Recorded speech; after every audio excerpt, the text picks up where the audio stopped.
High school में पढ़ने वाली एक लड़की अपने परिवार के भरण पोषण के लिए पार्ट टाइम नौकरी करती थी, जॉब करती थी। एक दिन जॉब से वो रात के 8:30 बजे अपने घर जब वापस आ रही थी तो रास्ते में कुछ उसे लड़के मिल जाते हैं। वो लड़के उस लड़की पर हमलावर होते हैं। उनमें से ही एक लड़का उस लड़की को बहुत तेजी के साथ लात मार देता है। लड़की गिर जाती है। इससे पहले कि वो लड़के उस लड़की के साथ कुछ करते, तभी वहां अचानक ही उसके कॉलेज का एक लड़का आ जाता है और वो देखने के बाद उन लड़कों को रोकता है, कहता है किसी ने भी इसकी तरफ आंख उठाने की कोशिश की तो अंजाम अच्छा नहीं होगा। इतना कहना था। उस लड़के को देखे वो चारों भाग जाते हैं। तभी वो लड़का कहता है कि तुम्हें कोई ऐतराज ना हो तो क्या मैं तुम्हें तुम्हारे घर तक छोड़ सकता हूं, क्योंकि रात ज्यादा हो गई है, तुम परेशान हो जाओगी। उस लड़की को लगा कि शायद मेरा हमदर्द है, इसलिए वो चली जाती है। अब जैसे चल रहे हैं, रास्ते में एक मकान पड़ता है। उस मकान को देख के वो लड़का कहता है कि मुझे इस घर में बहुत जरूरी काम है, तुम 1 मिनट मेरा वेट करो, इंतजार करो, मैं बस यूं गया यूं आया। लड़का घर के अंदर जाता है। वापस लौटकर जैसे आता है तो लड़की गायब थी। साइकिल उसकी वहीं पर खड़ी हुई थी। यह देखकर वो लड़का बहुत परेशान हो जाता है। लगभग 44 दिन तक उस लड़की को परिवार के लोग, रिश्तेदार, पुलिस, ऐसे कौन व्यक्ति था जो उसको तलाश नहीं कर रहा था। मिलती जरूर है, लेकिन जिस रूप में मिलती है उसकी कल्पना किसी ने भी नहीं की थी। दरअसल उस लड़की की हत्या करने के बाद उसे एक ड्रम के अंदर सीमेंट से पूरी तरह से चिन दिया था। और जब खुलासा इस घटना का होता है तो पता चलता है कि 100 से ज्यादा लोगों ने उसके साथ 44 दिन तक बलात्कार किया था। यदि इस बलात्कार की घटना को दुनिया की सबसे खतरनाक घटनाओं में गिना जाए तो गलत नहीं होगा। इस घटना को सुनने के बाद आपके अंदर से भी सिरहन पैदा हो जाएगी, आपके अंदर से कपकपी छूटने लगी, आप परेशान से हो जाएंगे। वाकई आज की बहुत भयानक कहानी है। आदाब, नमस्कार, सत श्री अकाल। मैं उस्मान सैफी। आज की जो सच्ची घटना मैं आपको सुनाने जा रहा हूं, ये सच्ची घटना है जापान के शहर टोक्यो के पास एक जगह है, सातिमा प्रीफेक्चर। दरअसल एक लाश मिलती है पुलिस वालों को और उस लाश मिलने के बाद उसको पोस्टमार्टम हाउस भेजा जाता है। कातिल कौन है, इस कातिल की तलाश की जा रही थी और उसकी तलाश करने के लिए पुलिस लगातार अपनी तरफ से प्रयास कर रही थी। कुछ टाइम बीतने के बाद पुलिस, एक गैंग है याकुजा गैंग का एक लड़का मिलता है, मियानो। पुलिस उसके पास पहुंचती है, उससे जाकर कहती है कि तुमने जो किया है हमें सब जानकारी है, हमें सब कुछ पता है। जब पुलिस वाले उससे इस तरह से बात कर रहे थे तो मियानो परेशान हो जाता है, कहता है कि इस बारे में तो किसी को कोई जानकारी नहीं थी, आखिरकार पुलिस तक बात कैसे पहुंची। तभी पुलिस वाले उससे बात करने की कोशिश कर रहे थे। दरअसल पुलिस ने एक तुक्का मारा था, ऐसे ही हवा में तीर चलाया था और वो तीर बिल्कुल सटीक निशाने पर लगता है। मियानो कहता है कि साहब, इसमें मेरी गलती नहीं है, उसमें और भी बहुत सारे लोग शामिल हैं, मैं आपको कुछ दिखाना चाहता हूं। बस पुलिस वालों को लगा कि यार ये क्या हुआ। तभी पुलिस वाले उस लड़के के साथ साथ चल देते हैं, मियानो के साथ, और वहां जाने के बाद एक जंगल की तरफ जाता है वो, और वहां से एक ड्रम दिखाता है और उस ड्रम के अंदर पूरा वो सीमेंटेड से भरा हुआ था, पैक था। उसके बाद उस ड्रम को काटा जाता है और उसमें एक पत्थर जैसा नोमा था, उसको तोड़कर जब निकाला जाता है तो उसमें एक लाश निकलती है। दरअसल पुलिस वाले भी हैरान रह जाते हैं, परेशान हो जाते हैं, सोचने पर मजबूर हो जाते हैं कि हम तो एक लड़की की जो लाश मिली थी, जिसके पोस्टमार्टम हाउस में उसकी लाश पड़ी हुई है, हम तो उसकी जांच कर रहे थे, आखिरकार ये क्या नया मामला निकल के सामने आता है। पुलिस वाले उस लड़के को पकड़ने के बाद मियानो को सीधा थाने लेके आते हैं। वहां लाने के बाद उससे पूछताछ करते हैं और जो वो बताता है उसको सुनने के बाद शायद आप भी सोचने पर मजबूर हो जाएंगे कि किसी इंसानों में इंसानियत होती ही नहीं है। दरअसल मियानो जिस स्कूल में पढ़ता है, यासी नियामी हाई स्कूल, जो कि सातिमा प्रीफेक्चर में है, वहां उसे 10वीं क्लास में पढ़ने वाली एक लड़की, जो बेइंतहा खूबसूरत, उम्र उसकी 17 साल, जुनोको फ्रूता उसका नाम होता है। खेल कूद हो, सांस्कृतिक कार्यक्रम हो, पढ़ना लिखना हो, ऐसा कौन सा एक्टिविटी थी जिसमें वो लड़की होशियार नहीं थी। इतनी होशियार कि क्लास का साथी हो या स्कूल का कोई साथी हो या कोई भी हो, लड़का हो या टीचर हो, कोई भी हो, उससे कौन दोस्ती नहीं करना चाहता था। और उन्हीं में से एक था मियानो। दरअसल एक याकुजा, एक गैंग है बदमाशों का, गुंडों का, उसी गैंग का सक्रिय सदस्य होता है। वो इसको प्रपोज करता है। प्रपोज करने के बाद उससे कहता है कि जुनको, मुझे तुमसे बहुत प्यार है, मैं तुमसे बहुत प्यार करता हूं, तुम्हारे बिना रह नहीं पाऊंगा।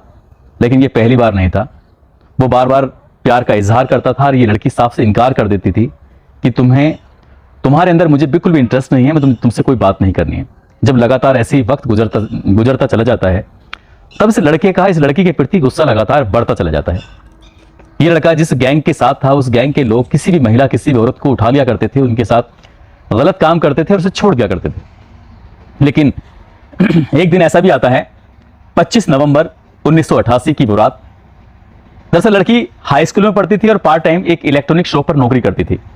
उस शॉप पर नौकरी करने के बाद रात के 8:30 बजे जैसे ही वापस आ रही थी, तभी इसने अपने दोस्तों से कहा कि इस लड़की को रोकना है, गिराना है, एक प्लानिंग करते हैं, कहानी बनाते हैं।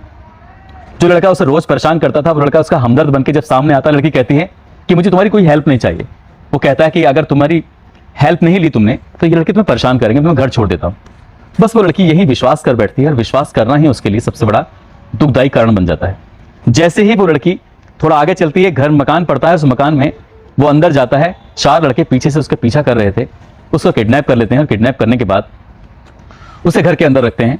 और ये पहली रात थी, पहली रात में सिर्फ आपस में कॉम्पिटिशन हो जाता है कौन ज्यादा बार इसके साथ गलत काम करेगा, गंदा काम करेगा।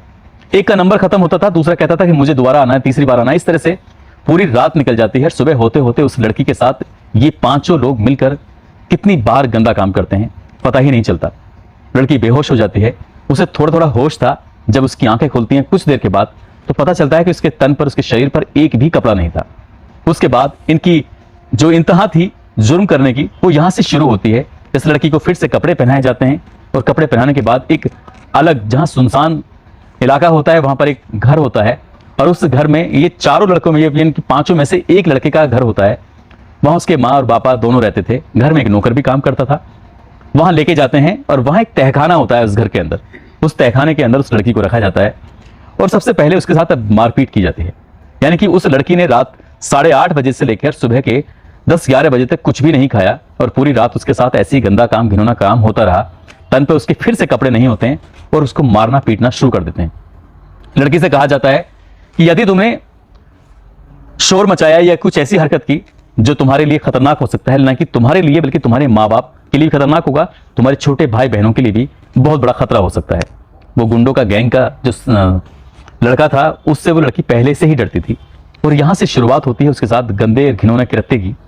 उसके बाद यहां पर लोगों के आने जाने का सिलसिला शुरू होता है और फिर रात होती है, फिर ना जाने 10 या 12 लोग आते हैं दूसरी रात में और फिर एक कॉम्पिटिशन शुरू हो जाता है कौन ज्यादा बार उसके साथ गंदा या घिनौना काम करेगा।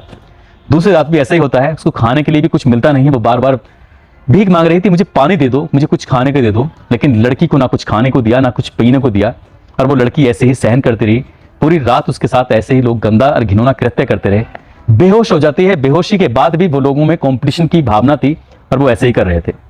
अगला दिन निकलता है। अगला दिन निकलने के बाद उस लड़की से कहा जाता है कि ऊपर जाओ, रसोई से पानी लेके आओ भर के। अब वो लड़की रसोई में पानी लेने के लिए जब जा रही है, उसे जबरदस्ती से जब कपड़े पहनने की कोशिश कर रही थी तो उससे कहा कि अगर कपड़े पहनने की तुमने कोशिश की तो तुम्हें और पीटा जाएगा। ये लड़की को पीटा जाता है और उसके बिल्कुल तन पे एक भी कपड़ा नहीं होता। जब रसोई में पहुंचती है तो वहां बिल्कुल वो उसके नंगी होती है। साथ ही उस घर का जो नौकर होता है उस लड़की को देख लेता है। देखने के बाद वो लड़की से कुछ कह पाता है, कुछ बात कर पाता, दौड़ता हुआ अपने मालिक के पास पहुंचता है। कहता है कि साहब, मैंने एक लड़की को रसोई के अंदर बिना कपड़ों के देखा है। तो मालिक कहता है कि तुम्हें शायद गलतफहमी हुई है, कुछ ऐसा हुआ है जिसका तुम्हें शायद अंदाजा नहीं है। वो इस बात को मालिक झुटलाने की कोशिश करता है। लड़की पानी लेकर सीधा तहखाने में जाती है। फिर उसके साथ ऐसे ही काम होने लगता है। दरअसल वो मकान का जो मालिक था, उसी मकान के मालिक का एक बेटा उन लड़कों के साथ रहता था और वो जिस गैंग के लिए काम करते थे वो गैंग बहुत ही खतरनाक किस्म का गैंग था। उस नौकर से कहा जाता है कि यहाँ की बातें कहीं जानी नहीं चाहिए, यदि यहाँ की बातें कहीं जाती हैं ना केवल हम बल्कि तुम भी मारे जाओगे। नौकर भी शांत हो जाता है और ऐसे ही चलता रहता है। वो लड़के नशा करते हैं। नशा करने के बाद उसके साथ ऐसे घिनौना कृत्य कर रहे थे। 25, 26, 27 इस तरह से एक एक दिन गुजरने लगता है। घर वालों की उधर परेशानी बढ़ जाती है। घर वाले सीधे पुलिस के पास पहुंचते हैं। पुलिस के पास पहुंचने के बाद कहते हैं कि हमारी बेटी 25 तारीख की रात से गायब है। हमने इलेक्ट्रॉनिक जो उसकी शॉप है जिस पर काम करती थी वहां भी पता किया, लेकिन उसका कोई पता ही नहीं चल रहा है। पुलिस वाले इस मामले को बड़ा गंभीरता से लेते हैं और उस लड़की की तलाश शुरू कर देते हैं। पुलिस वाले इधर उधर जब अलग अलग लोगों से पूछताछ कर रहे थे तो पूछताछ करते करते पुलिस उन 5 में से एक लड़के के पास भी पहुंच जाती है। कहती है कि तुमने क्या उस लड़की को देखा है? वो कहता है कि मैं किसी लड़की को नहीं जानता। तभी वो डरता हुआ सीधा घर आता है। घर आने के बाद कहता है कि हो ना हो ये बात खुल जाएगी, पता चल जाएगी, इसलिए इस लड़की को यहां से अलग शिफ्ट कर दो। कहता है क्या हुआ? तब म्यानो से कहता है कि म्यानो, पुलिस मुझसे पूछ रही थी कि तुमने क्या उस लड़की को देखा है? तभी ये बात म्यानो सुनने के बाद बहुत क्रूर हो जाता है। गुस्से में उस लड़की को बहुत बुरी तरह से मारना पीटना शुरू कर देता है। जब लड़की चिल्लाने लगती है, चीखने लगती है तो उसके मुंह पे कपड़ा ठूंस कर उसको शांत करने की कोशिश की जाती है। जब लड़की हाथ पैर जोड़ने लगती है तब कहता है कि अभी के अभी अपने माँ बाप को फोन करके ये कहो कि मैं अपने दोस्तों के साथ घूमने के लिए निकली हूं, मुझे ढूंढने की कोशिश ना की जाए।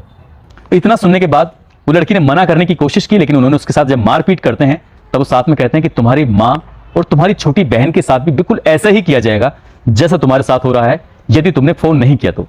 लड़की मजबूर हो जाती है, फोन करके अपने परिवार वालों से कहती है कि पापा माँ मुझे ढूंढने की कोशिश मत करना, मैं अपने दोस्तों के साथ सैर सपाटे पे निकली हूँ, इसलिए तुम परेशान मत होना।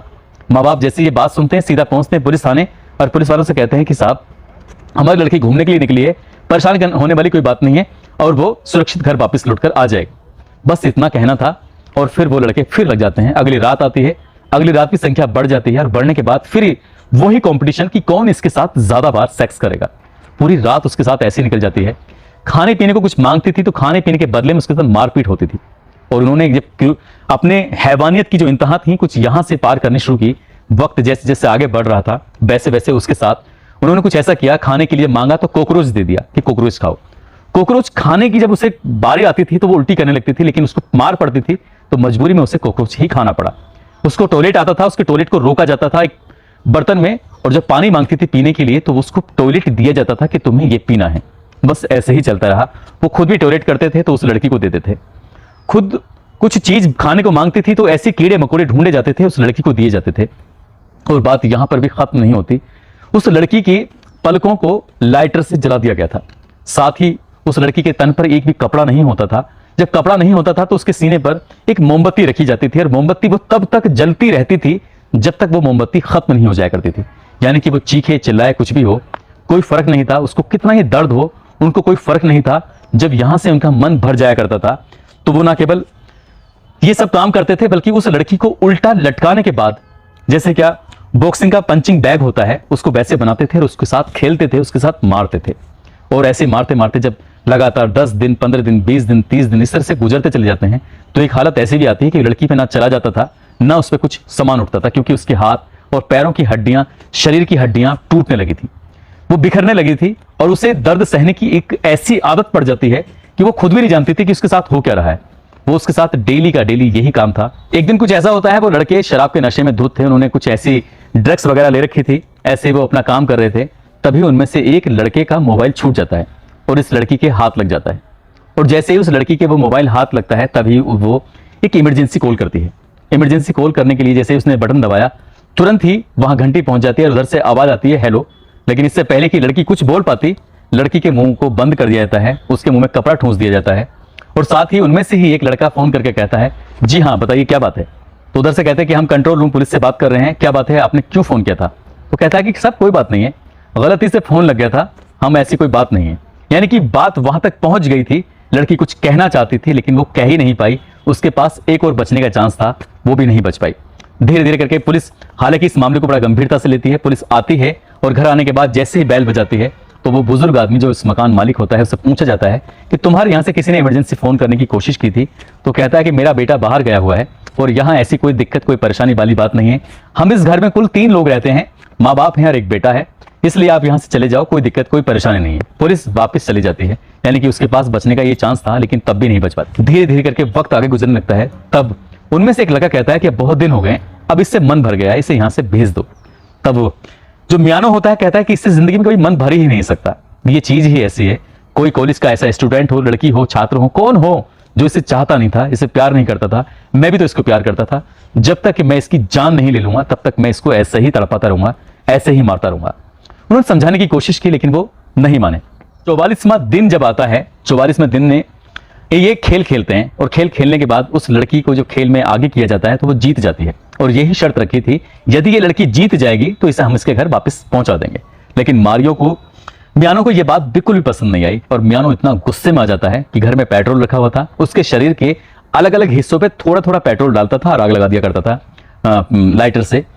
अलग अलग हिस्से को वो थोड़ा थोड़ा पेट्रोल डालता था, इसे जला रहा था। और कब पेट्रोल की संख्या ज्यादा हो जाती है, कब वहां ज्यादा आग लग जाती है पता ही नहीं चलता और वो लड़की लगभग 1 घंटे या आधे घंटे तक ऐसी जलती रहती है और जलने के बाद उसकी मौत हो जाती है। तब सोचते हैं कि इसका क्या किया जाए, तभी एक ड्रम का इंतजाम किया जाता है। ड्रम का इंतजाम करने के बाद उस लड़की को उस ड्रम के अंदर डाला जाता है। सीमेंट का इंतजाम किया जाता है और सीमेंट को पूरा उसके अंदर डाल दिया जाता है और उसके अंदर पानी डालकर उसको पूरा तरह से बंद कर दिया, यानी कि पैक कर दिया जाता है। अब वो सीमेंट नहीं था, वो लड़की नहीं थी बल्कि पत्थर बन चुकी थी। गाड़ी के माध्यम से उस लड़की को किसी जंगल में दूर फेंक के आते हैं और दूर फेंकने के बाद वो एक सामान्य जिंदगी जीने की कोशिश कर रहे थे। फिर से निकलते हैं सड़कों पर एक लड़की की वो तलाश करने के लिए।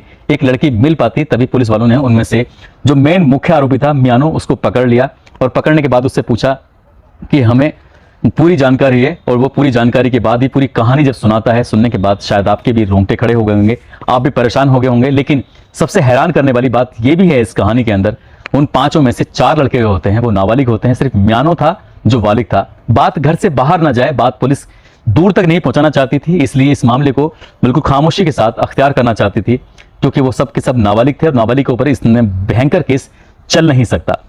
पोस्टमार्टम के बाद उससे बहुत सारी चीजें निकल के आती हैं। उसके शरीर की एक हड्डी को टूट चुकी थी, बहुत नुकसान हो चुका था, शरीर के ऐसा हिस्सा कोई बचा नहीं था जहां चोट का निशान नहीं था। साथ ही उस लोगों से पूछताछ करने के बाद जब बहुत सारी चीजें निकल के सामने आती हैं, तो ना केवल उन लोगों की क्रूरता सामने आती है, बल्कि जज साहब भी कुछ ज्यादा लंबी चौड़ी सजा नहीं दे पाते। उन नाबालिगों को 7-7 साल की सजा देते हैं, बल्कि जो दूसरा मुख्य आरोपी होता है उसे 25 साल की सजा सुनाई जाती है।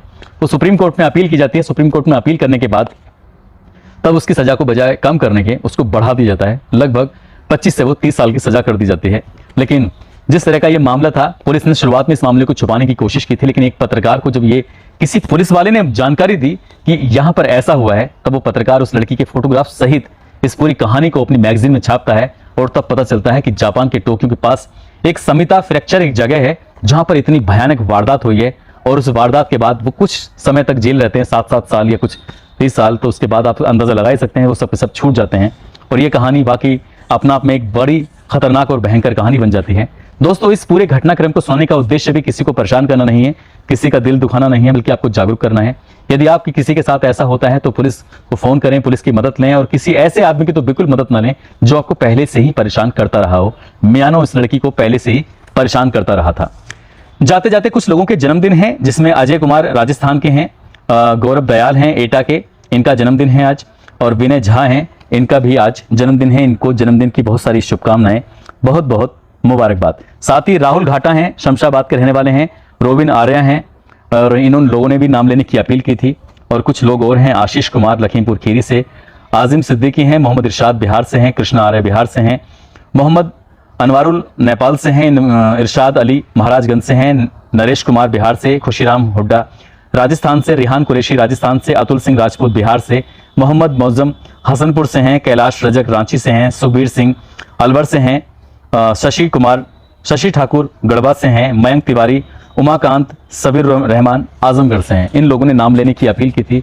आप सब लोग अपना ख्याल रखें, सुरक्षित रहें। जय हिंद, जय भारत।